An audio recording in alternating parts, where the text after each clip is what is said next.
Live from the triumphant return of podcasting, you're listening to Techies Talking Tech Tonight, colloquially known as T4.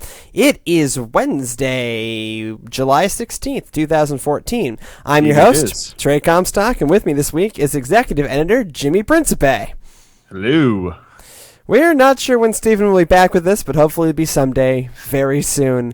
So with that, we're going to talk very little about gaming on tonight's show, and instead we're going to... Because we've been in the wilderness. We've been in the wilderness, and the only game I've been playing is Solitaire on the plane flight back from Spain. Hey, I was playing Skyforce or whatever that game I found was. Yeah, I couldn't even play threes. I am still, by the way, epic at threes. I have now scored over 20,000 in threes. You. I know. Have you ever even seen whatever the 700 number is? No. I've seen it 3 times. I hate you. I know.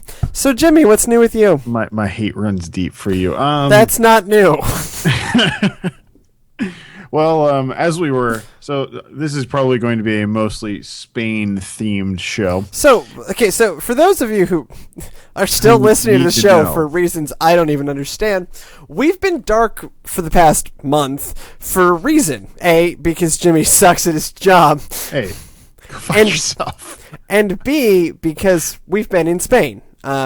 We've been walking the Camino de Santiago, and then I was forced to go on vacation after that. Trey doesn't do vacation. I'm not real good at vacation. It's against his religion. Sort of.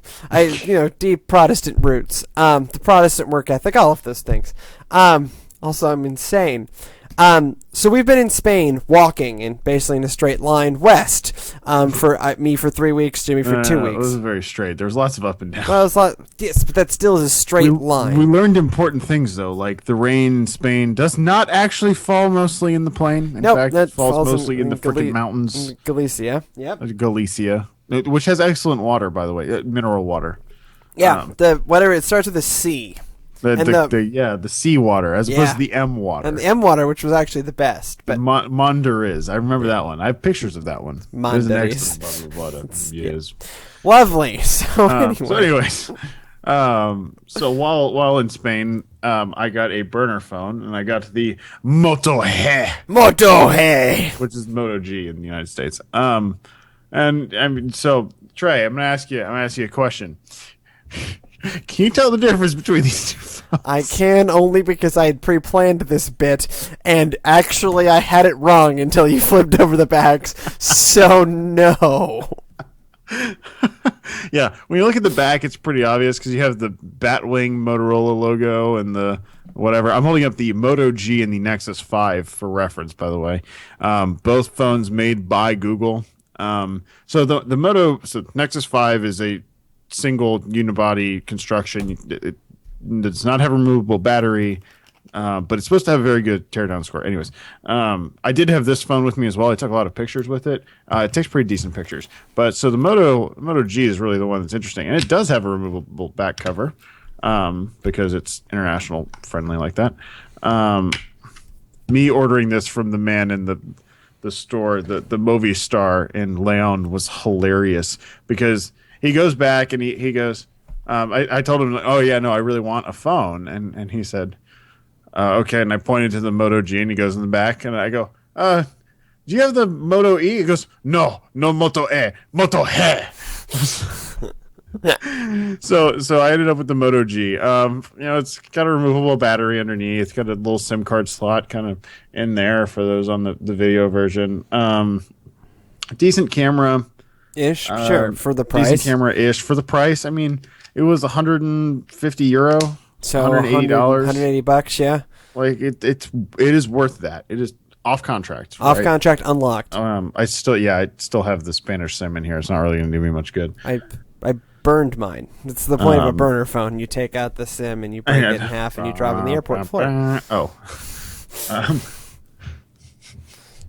So you feel like James Bond. Yep, that's what I do every time.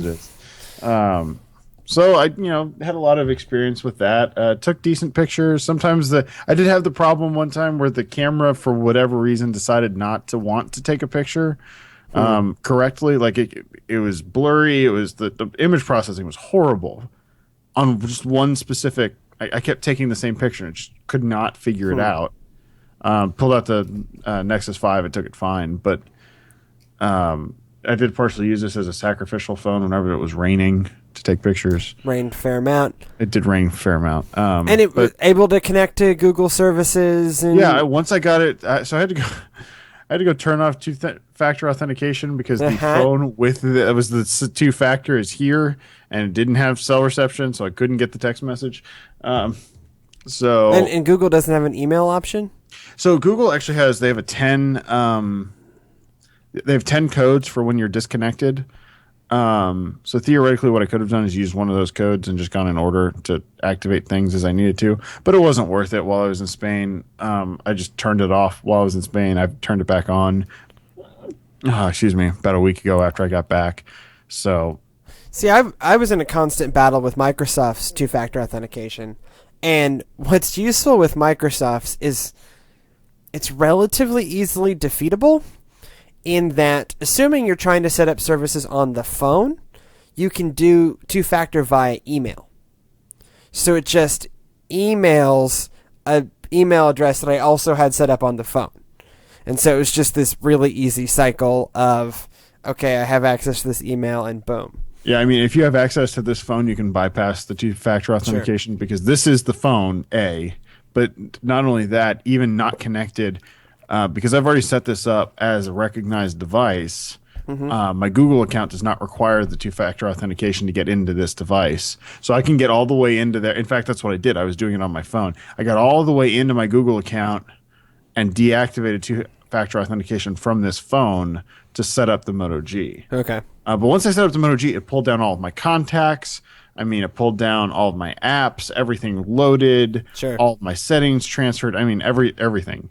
So that's really handy. The fact that I didn't have to use any of those things.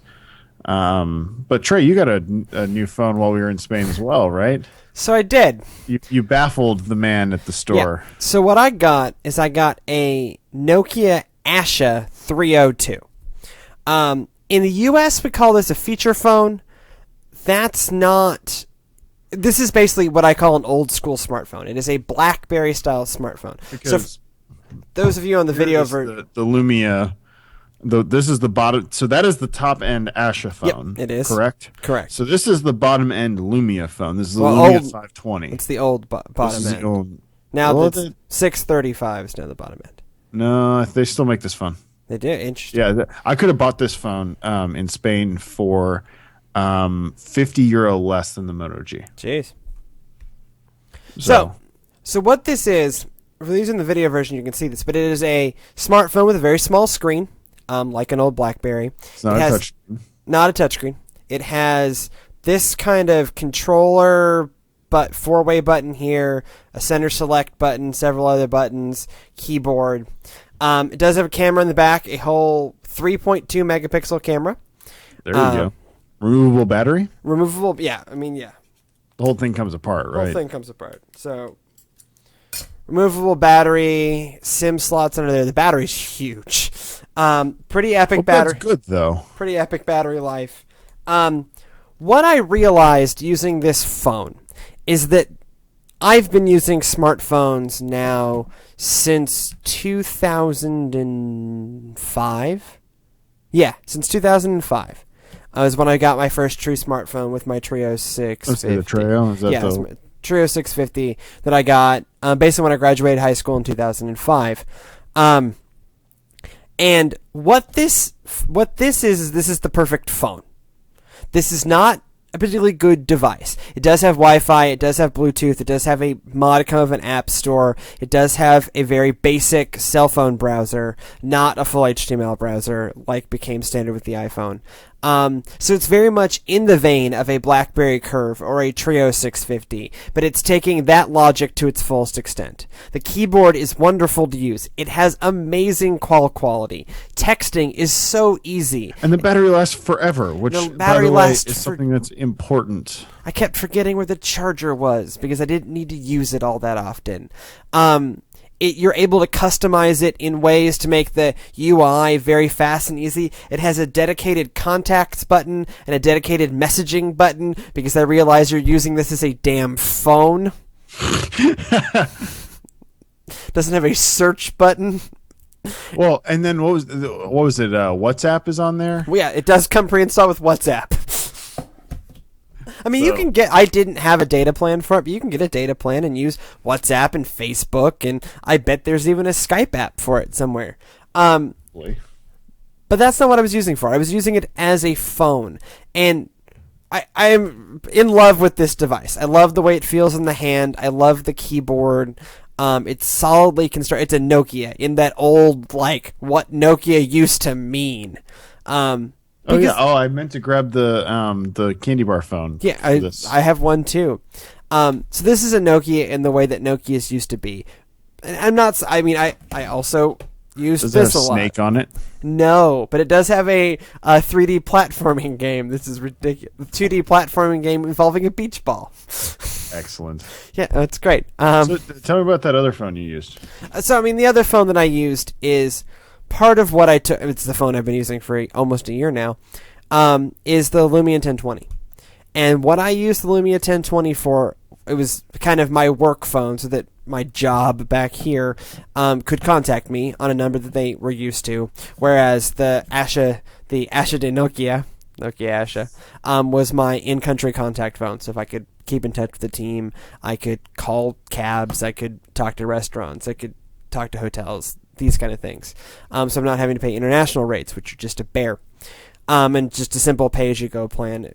It's something I do in every country, and usually I don't. I usually just get a little piece of junk, cheapest ever Nokia. And this time I walked in to a store in Carrion de los Condes, which is a very small town. And this is a store that sold everything. Sold televisions and vacuum cleaners and beer kegs and hardware and power tools and wine glasses, and was also the only cell phone store in the town. And it was showing me, all of these really, really cheap what I think it was true burner phones, little Nokias, or like really high end. And I went, tiene un Asha de Nokia. Do you have a Nokia Asha? And it was, see, it's like, yeah, no, I want that one. It looked at me like I was nuts. Why are you so excited? I paid $125 for it. I could not have been happier. And he could not. Well, at first he wanted to charge me like $200. I'm like, wait, no, that's too expensive. Well, and that's the sad thing, because this 520 is the same price. Right. No, I get it.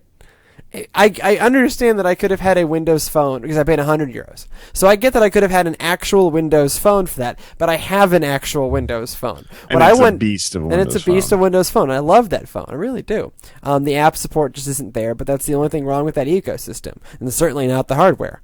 But what I wanted was a phone I wasn't going to be able to get in the U.S. I wanted to try something exotic and new, or just something ridiculous, like the Nokias that I always seem to buy that have flashlights in them. And I've seen, this is no joke, I was doing malnutrition exams in Kenya. We were traveling around the dock, and the dock is doing like examinations using the little light on his little Nokia dinky cell phone. And that was the flashlight he was using to check ear, nose, and throat. Hey, if it's what you got, it's what you got. What's the best flashlight you have? It's the one you have with you. Or we would have to like. I mean, I use my phone all the time as a flashlight, so that doesn't surprise me though. But the developing world figured this out long before we had flashlight apps. Like that's like if like we're walking on at night through the village, everyone would just be shining their little. It was just assumed that phones were also flashlights. It's beautiful. So I actually really like this kind of stuff we don't see in the U.S. to get a broader perspective of what this mobile thing is. Because this mobile thing, let's be clear, is essentially replaced computers in almost every way. Oh yeah, because everywhere we went, had Wi-Fi, not computers. So it used to be. So I last went on the Camino de Santiago 8 years ago, all the way 8 and then 6 years ago. And back in those days, there were internet cafes everywhere with PCs that you sat down and you paid a couple of euros for 30 minutes and you basically got ripped off, but I was able to blog or check your email or whatever. Most of those are gone. You can still find some, but they're mostly gone, and now everywhere has Wi-Fi because it's just assumed that everyone has a connected device, either a tablet or a cell phone or both. And so I like getting this really broad perspective on the mobile revolution, and so that's why I got that Nokia Asha that's now just going to be kind of my world phone, because I got it, totally unlocked. It's world bands. I can take this anywhere. And theoretically, I could do that with the Moto Het as well. Or your Lumia. Or the Nexus 5. Or the Lumia. Or the Lumia. Actually, yeah, or the Lumia. The Lumia is not unlocked. I have to get T-Mobile to unlock it. Okay. I'm surrounded by smartphones. So speaking of Lumias, the other thing that I put through its paces quite a bit was the Lumia 1020. So this was my only true smartphone. I actually fully dived into the Windows ecosystem for 4 weeks. And this was also my only camera. So here's what I'll say about this as taking this on vacation as your only camera. If all you're interested in is wide shots of things, you are golden, and you will never be happier. It takes amazing. It takes amazing wide shots, especially outdoors, but it even doesn't totally lose its mind indoors. It's not as good as like a normal camera. The Sony RX100 is what we kept comparing it to. But it even... That's not a camera. This is a camera. Yeah, I know. I have one of those too. Thank you. Yes, thank you. But that was way too... held up my 70. It's just way too heavy for what we were doing. No, so we did a lot of side-by-side... I mean, I carried the RX100. So we did a lot of side-by-side comparisons between what the Lumia 1020 did, both indoor and outdoor, against the RX100. And the scary thing is it held its own. I think it's fair to say that the Lumia 1020 held its own against a $600 Sony camera. Yeah, list was when it came out, it was $650. You can get them for $400 now. Sure, but, but you get what I mean. Like a several $100. Oh yeah, just a camera. So, and the interesting comparison between the Lumia 1020 and the RX100 is, so Trey and I spent about 2 hours one day, just doing side by side shots at the cathedral in Leon. And what we determined is that the Lumia is a little more aggressive with its image processing. Yeah. Especially its color rebalancing. Yeah, so it saturates a little bit more, and it'll HDR a little bit, and I mean it does a lot of really tiny little things in camera to try to give you the best shot coming out of the camera. The Sony is very accurate. Yeah. Sometimes to the detriment, like sometimes we'd do a side-by-side comparison and Trey's picture would look better than mine because it was not actually accurate, but that didn't matter. It looked better. Yeah. I mean, it wasn't... Realistically, I came back home and I processed all my images in Lightroom, and some of my images, once I processed them, had that same kind of look, but I had to process them. What I'll say is, in low light situations, it's just not as good. It's not quite there, but it still really does remarkably well. It's still better than it should. That has any right to be. The really amazing thing for me was when we were looking at the, we were in the cathedral taking pictures of the front, and one of the things I was having difficulty with the RX100 was trying to keep the detail in the stained glass. Mm-hmm. Yeah. And when you looked at them side by side, that was the thing that you really got in the Lumia 1020, because it is so many megapixels. You still had all the detail in the stained glass. And it was amazing. That was one of the most amazing things I've seen from that camera. That being said, what a lot of the way I take photos generally is I like to find small details in a whole. I like to notice things. This is getting almost philosophical, but the normal way I take pictures when I'm shooting. But this is because you're a photographer. Sure. You're not a casual. No. I'm going to take a camera with me and take some pictures, which is what your dad was doing with the Lumia 1020 as well. Sure. And he seemed very pleased with the pictures that were coming out of it. But what I'll say is, as long as you are doing wide shots of things, this is an amazing camera. If you are trying to capture details the first time around, so what the Lumia is set up to do, and I'm not the first commenter to talk about this. I think Paul Thurrott was talking about this a year ago. Right. But what the Lumia is really set up to do is you capture the whole thing and zoom after the fact. It doesn't know what to do if you are already close to the thing that you actually want to capture the details of. It goes, huh? Then it falls apart. It's not geared for that. It doesn't handle those situations well. And that's the only thing where I walked away disappointed.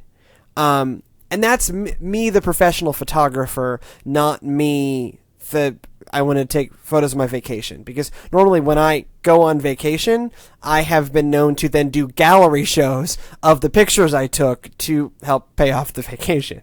And I'm not going to be able to do that with this. Because I have some amazing wide shots that I'll use as backgrounds, or I might even give people as Christmas presents. But it's just not...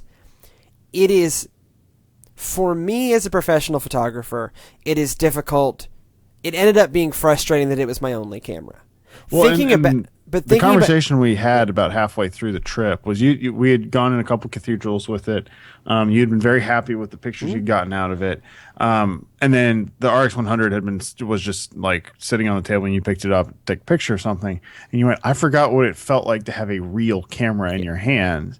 And like, I think that for me, the biggest thing is having that manual zoom, because with digital zoom, it just feels chintzy, for the lack of a better term. Well, actually, for me, it wasn't even the zoom; it was the depth of field. So what's the? I don't even know what the f-stop on the. This is getting really camera technical. We apologize, people. It's not written on the lens, so I don't know. It's probably 2.2. Sure. I think that's a pretty standard. The depth of field and to be able to do really fine.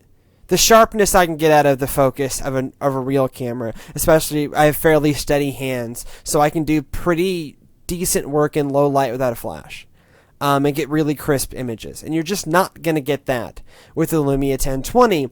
And again, this is the level of into the weeds I need to get to find the complaint. Because generally speaking, I've been using cell phone. My first camera phone I got in 2002. Okay? So I've been using camera phones for 12 years. I mean, essentially as long as there have been camera phones that were for real.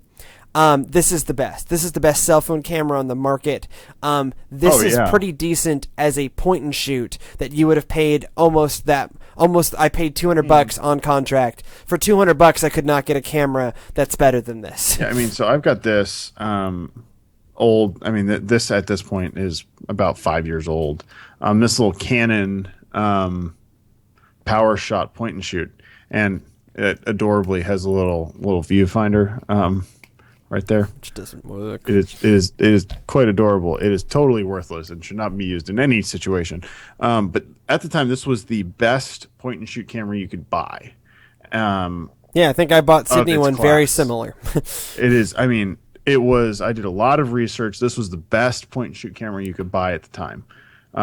This class still exists. This camera is $250. It still takes. It's an 8 megapixel camera. It still takes amazing pictures. Sure, yeah. But it's an 8 megapixel camera from 5 years ago.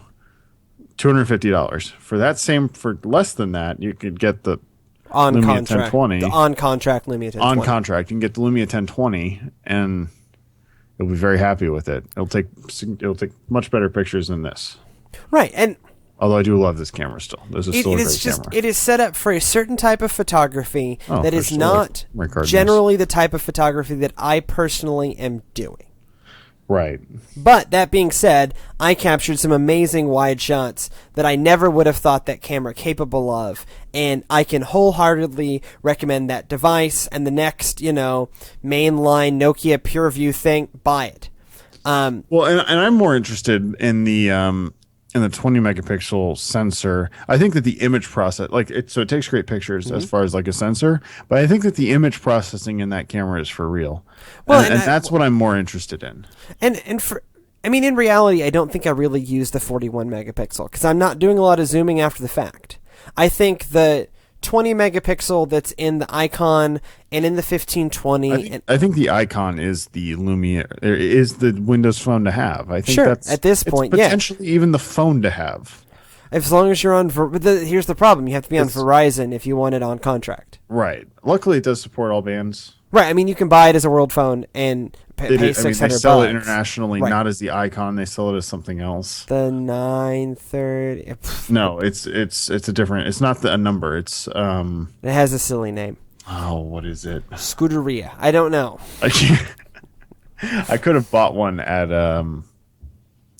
Movie star.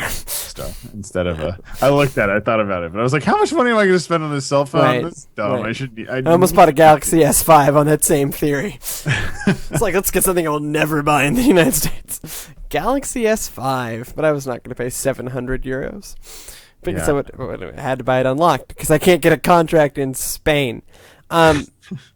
So, what I'll say, having lived in the Windows Phone world completely, is you do just start to get hurt by the lack of apps. And this is coming from me as a person who really doesn't care about apps. You don't use apps, really? But it turns out I do.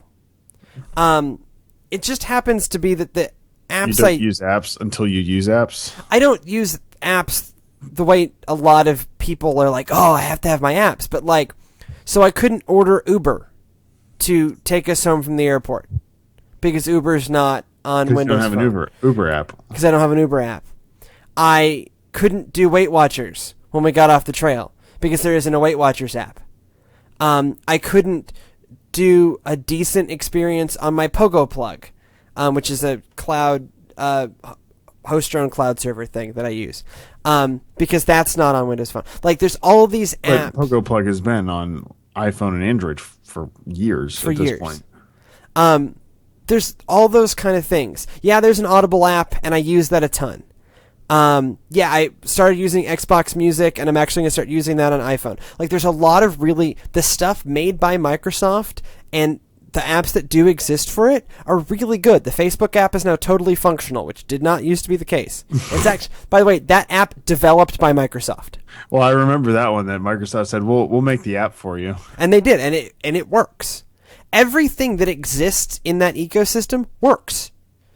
I like it. I find it easier to use than Android, but I find Android almost incomprehensible. I look at the home screen and I start to sweat. Actually, that was true. You did look at my home screen on the Nexus 5 and just go, what are you, some sort of savage? Are you from Melbourne? Like, what the hell is wrong with you? No, Dallas. Bunch of savages. Savages. This is what we need. It's really good city beef going. Yeah. So I find it easier to use than Android, and I find it oddly more modern than iOS. I say this all the time, but what iOS is Palm OS's dream is iOS. Because it's the same basic metaphor. I really like live tiles. It has a data... I like new iOS a lot better. It has a data saving mode. Okay? Windows Phone 8 has a when roaming, use only the least amount of data possible mode. Now, I can go in and configure that in iOS, but it's just a button in Windows 8. Yeah, Windows Phone 8. Android, you can do whatever the hell you want. Sure, but that's Android. It'll let you literally run the wheels off the car or fix them. Keep going. Or keep going. As an operating system, I think Windows Phone 8 is great. But even I, a person who hates apps, and I hate them. Ran into the problem of it. Ran into the problem where I didn't have the apps I needed. And that's the problem. And I'm sorry, I get that that's what every tech commenter said. I have given that operating system more than a chance. You've used it for a year. I've used it for a year, and I used it as my only smartphone for 3 weeks. Right? I literally left my iPhone at home. Right. Well, and I think that these are problems that were covered up by the fact that because you don't need to access your Pogo Plug all the time. You don't need to access Uber all the time. You don't need, and I mean, the only thing you access all the time really on your smartphone is Weight Watchers. Weight Watchers. But if you take Weight Watchers out of that and you're only accessing these two things every so often, you wouldn't necessarily notice. Right. You just happen to need those two things. And I couldn't get them. And you couldn't get them. Right. And so I look at that and go, I am as bought in to this bloody Microsoft ecosystem as almost anyone can be. I am an Xbox Live Gold subscriber. I am an Xbox Music subscriber. I am an Office 365 subscriber. I liked your Xbox Music experience. Oh, yeah. I'll get to that in a second. That was a mess. That was a mess. But all of their things as Surface, I subscribe to. What we're going to talk about in the next segment, I'm now the owner of a Surface Pro 3. I have an Xbox One hooked up to my cable box. Look, dude, I'm in on the Microsoft thing. I think they're doing more creative things in the device space than anybody else going right now. And it may be Apple will this year pull its head out of its ass and retake that title. But until they do that, I am in on what Microsoft is trying to do. I really am. But yeah, because they're being very proactive. But fundamentally, they are hamstrung by that app thing. And this is not coming from that ignorant perspective of I haven't given Windows Phone 8 a chance. I have Which given is the way it that most tech journalists come at this from. I even like it. I really do. I like that I can customize the shape of my bloody homes. Sorry, my phone's dead. Has better battery life than my iPhone. My phone's dead. But like, I can customize the shape and size of the live tiles and arrange them however I want. It's even getting folders soon. Oh, praise be. You got to be kidding me. Please tell me they didn't say, and now. Yeah. Well, it wasn't like a huge. This was not a stage show, but yeah, this is going to get folders. Yes, everything we've been waiting for. Why didn't we think of this before? Because honestly, they thought with live tiles you didn't need it, and they're not totally wrong. It just doesn't fit the metaphor they're going for, but they're going to add it anyways. Bless them. So anyways, I want to hear about the Surface. Okay. So that's what I care about. I want a Surface, so I need you to tell me whether or not I need a Surface. So here's the Surface for those of you on the video version. You really should it's up on YouTube after the fact. You should really watch the video version. So here's the Surface Pro 3. It's embedded in the post on the site too. So right now it has its type cover on, so I'll take the type cover off of it. And it's just going to look like a black slab of plastic and glass and metal, which is what it is. So here it is. So all the claims about lightness, fact, this thing is incredibly light. It is basically the same weight as my original iPad. It feels great in the hand. It feels like a tablet. You don't. Is it solid? Like. Oh yeah. I mean, you don't have any problems with like any kind of flex or. No. I mean, no flex. Perfectly solid metal. I mean, the kickstand itself is plastic, and where the Wi-Fi antennas are, you can tell there's some plastic happening. But they have to. It turns out, Faraday cage. It's a thing. They talk about the kind of the hidden vents, and you notice them, but it doesn't look. Compared to the old one, though, it's nothing. No, and it's not awful. This feels like a tablet. I have the Core i5 128 gigabyte version. The one you want. That's the one you actually want. The one you actually want. It's $1,000. In terms of being a tablet, I mean, it feels like a tablet. It has battery life like a tablet, but it is a Windows 8 PC. It is a full-blown PC. Full-blown PC with a real processor. I mean, a Core i5. Right? Real operating system. Real operating system. I was doing audio editing and a logo design on this thing, right? Like, and it's it feels about the same as a little heavier, but not much than an original Surface. The screen, they bragged a lot about the screen.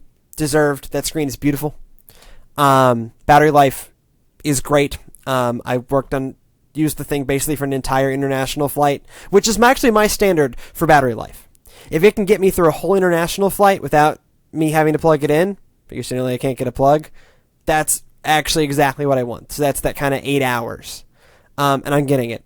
Well, and that's 8 hours of truly mixed use. Truly mixed use. I mean, you're not going to sit there and do the same thing on it the whole time. I watched Mad Men for 3 hours. I did a logo design for 2.5 hours. I played solitaire while watching Need for Speed on the airplane system. I watched Need for Speed on the airplane system too. This is not. So here's what that movie is. That movie is Smokey and the Bandit for our generation. It's basically the same plot as Smokey and the Bandit. I mean, you have you seen Smokey and the Bandit?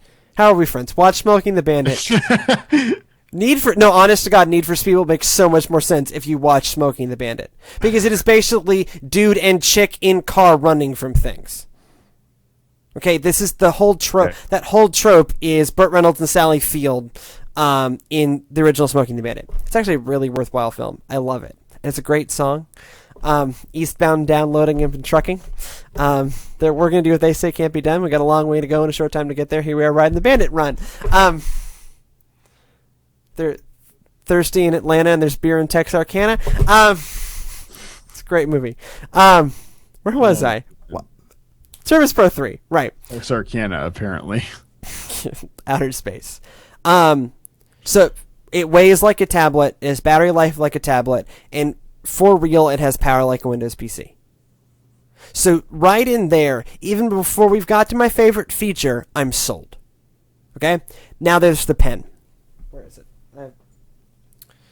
So here's the pen. And here's the reason why I actually got the Surface Pro 3.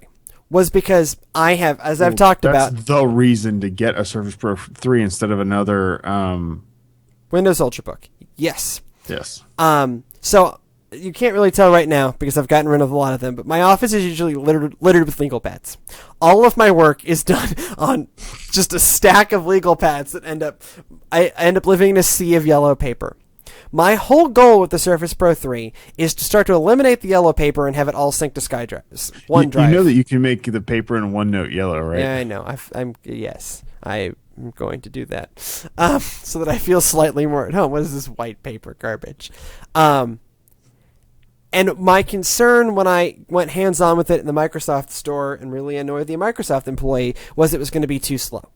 I haven't been able to put that aspect to the test. I handwrite all my sermons, usually on a legal pad. Now on the Surface Pro 3, I did that and it felt wonderful. I don't notice lag. Did the palm rejection work well enough? It's not perfect. Periodically, I bring up menus and things. Better than smudging ink? Yes. It's not... The writing is not perfect. Periodically, I end up in really weird situations, but that's rare. And the amount I handwrite things... I'm willing to give it a little bit because of the whole package it offers. I recognize that the handwriting thing isn't perfect, but it's not going down for the things that usually these things go down for. Lag. No lag. No real lag or inaccuracy. It's usually one of those two, and those things are usually linked. It either has a lot of lag and no inaccuracy, or no lag and it's not accurate at all. Periodically, it just misses my input, but that's very rare. I do actually feel like I'm writing. Sometimes my keyboard does that too, though. So yeah, it's not perfect, but it works well enough. So here are my complaints. This is not a perfect device. I would not, if we had a numbered rating system, which we very purposefully do not have a numbered rating system. Because numbered rating systems are stupid. They're stupid, but I would give this, out of 5, I would give it a 4.5. If we had a numbered rating system, we don't. I would give it a 90%. Wait. So on Microsoft Kin. Okay. Which is still the worst device ever. What's the top end of this scale? 2. Okay. Apple 2. Okay, sure. Which is close to the perfect device for its time.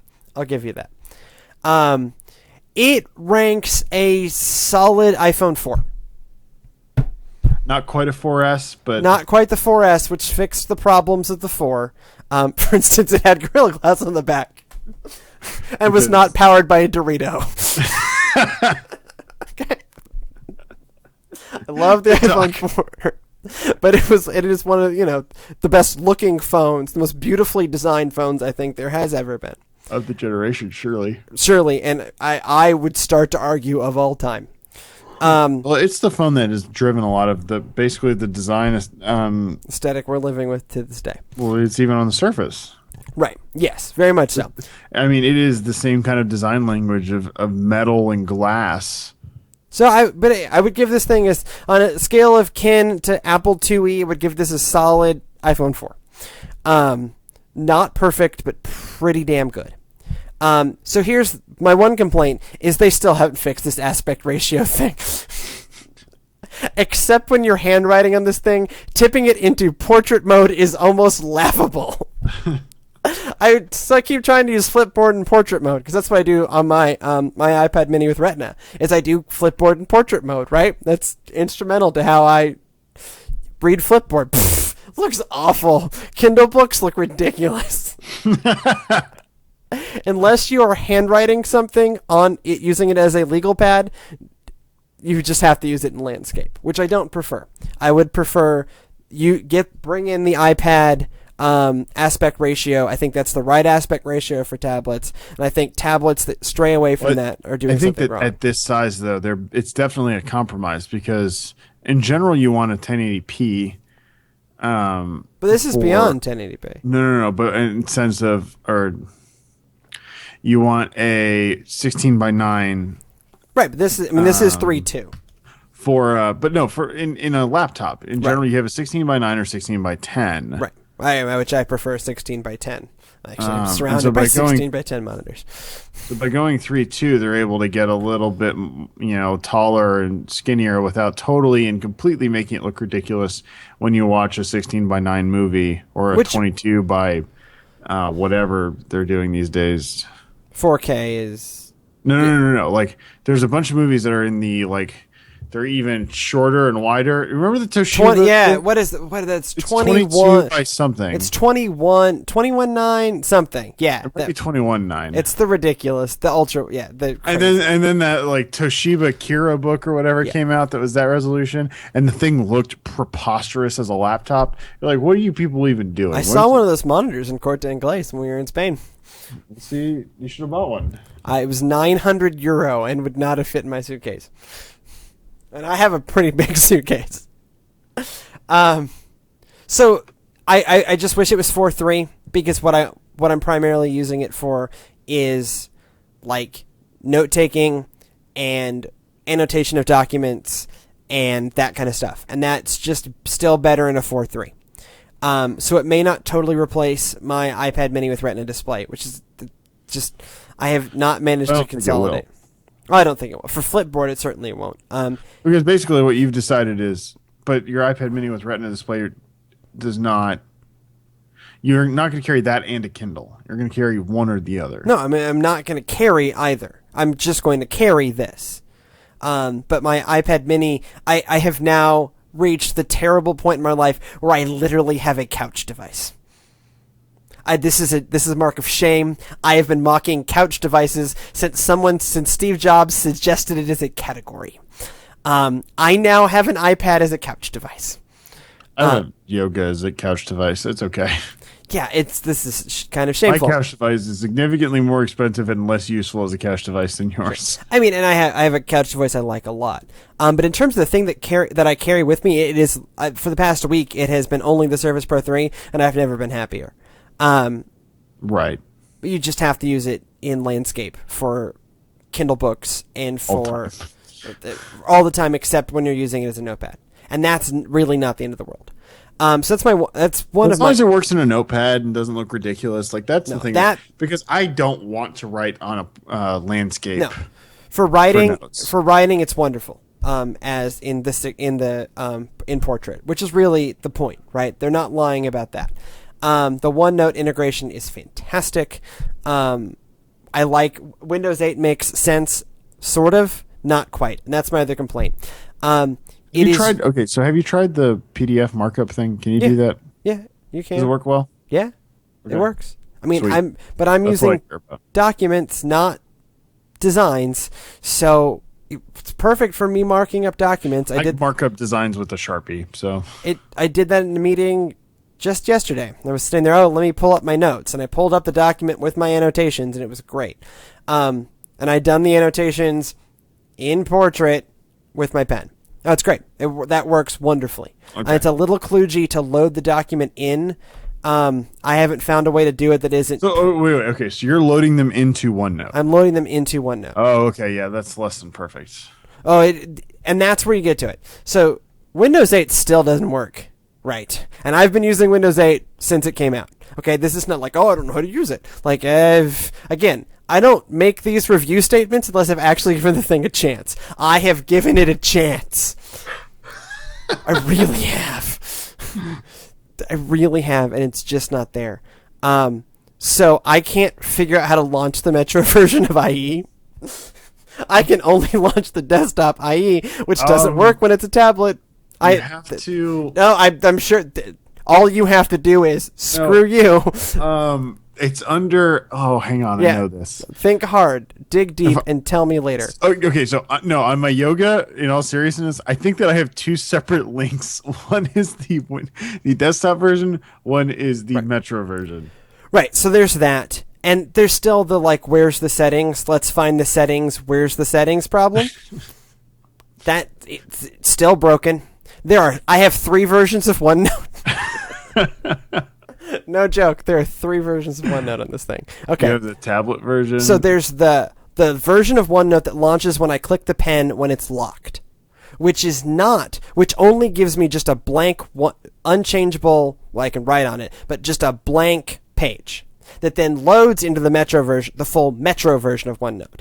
I then also have OneNote 2013 with my Office 365 subscription, which is an entirely different piece of software.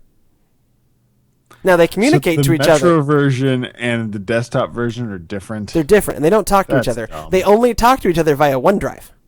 So if I create a document you have to set them up as different OneNote. That is really well, I mean, I can sign into the same Microsoft account, right, but the only way they sync with each other is through the cloud on the same device. On the same device. Dumb. I might as well open the damn thing on my MacBook, which I've done. You do know that there's a OneNote app for every ecosystem. Yeah, I know. I've downloaded all of them and so you can have it on your iPad with Retina. All of my devices now have OneNote. It's great. Okay. There are parts about this thing that I get, but the stupid software company that invented the modern operating system has invented an operating system that makes very little sense in the details. Just use the cloud. Yeah. Okay, so now also, here's my last Windows 8 gripe, and then we probably should close out. The desktop now functions as an app in the logic of the operating system. Yep. So the operating system has this wonderful snapping feature, right? Where you can snap windows side by side with just a little bit of swiping voodoo. You can only swipe the desktop once, because the desktop is treated like a Metro app. It is a single app. It is a single app. So I can snap the desktop. So here's the problem. I can only seem to get the desktop version of IE. So I have to use what is the worst mouse in the world on the type cover. This is the worst mouse in the world. I love this device. I've given it 4.5 out of 5, right? Okay. This is part of the missing 0.5. This is the worst mouse ever, because the top part here, top 2/3 is treated as the mouse. The bottom 2/3, with no differentiating lines, is treated as the left and right click, inconsistently and illogically. So you could be scrolling and then left click. And it says, do you want to copy here? Like, hell yes, I want to copy here. I was dragging a thing, you idiot. So it's not perfect. And most of it is just that mouse. And Windows 8, just like Windows Phone 8, is not quite there. Now, what I will say is Microsoft is making incredibly bold moves. And we have consistently honored Microsoft. They've won both of our Device of the Years and are on pace to be a nominee again. Right? This device is definitely a contender, if nothing else. Right. I mean, who knows what's going to come out. If the iWatch comes out, this may be a very different conversation. But as it sits right now, this is the best device I've seen this year. In terms of innovation, in terms of making bold moves, all of these things. But on the software side, as a software company. No. They're devices and services. No. Satya Nadella has said they are a software company. And the devices and services are powered by their software. That's what he said in his opening address as CEO of Microsoft, is that they are a software company. And as a software company, yeah, they're making a hell of a lot more bold moves than Apple. What Apple has done only recently is figure out, hey, we have a phone and a laptop. Maybe they should work together. That's continuity is Apple's big bold move, right? How dumb is that? Okay? Better than folders, okay? No, what I mean is Apple's doing very little with OS X. They're doing quite a bit with iOS, but they seem to have forgotten about OS X. No, they're still in the incremental upgrade cycle on OS X, in where they claim every tiny little thing as a huge feature improvement. Let's be clear. Continuity is going to be great, but they should have thought of it 5 years ago, because it's just not like... That should have been the feature with the iPhone 3GS. Right. That should have been a feature a long time ago, and it's not. And I'm really excited about that, but fundamentally, OS X hasn't changed since it was OS X. Like, Jaguar is when I started. And, like, I know what's different, but it's kind of like you have to, like, relax your eyes and do one of those 3D eye puzzles to really see it. And Microsoft has done something incredibly bold. They've also done something that is only slightly broken. Because it's just still doesn't talk to each other. It's still a great idea. Yeah. But not a great implementation. You want to know every time, and I say the opposite when I'm doing this as a desktop. Every time I'm in Metro, I'm happy as a clam. I swipe when you're on a tablet. When I'm using it as a tablet on a Metro app, and I swipe and it does what I want to do, and I swipe down and it does what I want to do, and I snap it, and I'm so happy. Then I go to the desktop and I'm using the worst mouse in the world, and it doesn't talk to Metro right, and I'm like, this should work. Why doesn't it work? So like I said, Surface Pro 3 on certainly the best device I've seen this year. I am happy to have spent $1,100 on it. I think I'm going to be happy. It is certainly going to replace my Smart Pen and my beleaguered, aged MacBook Air. All of these things. As well as it has served you.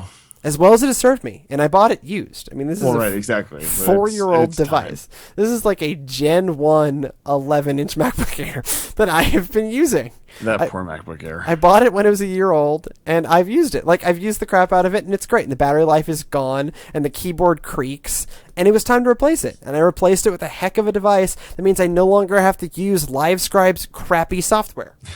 I never have to look at I've exported everything out. I never have to look at that software again. Praise be to Jesus. Like, they stopped supporting 2 years ago. Like, I'm so happy to be. I love LiveScribe software, but they've never gotten I love their hardware, but they've never gotten the software quite right. The software has never been right on that program. Right. So overall, I'm happy, but it's not perfect, and you're going to keep continuing hearing as I go further and further down the Microsoft services rabbit hole.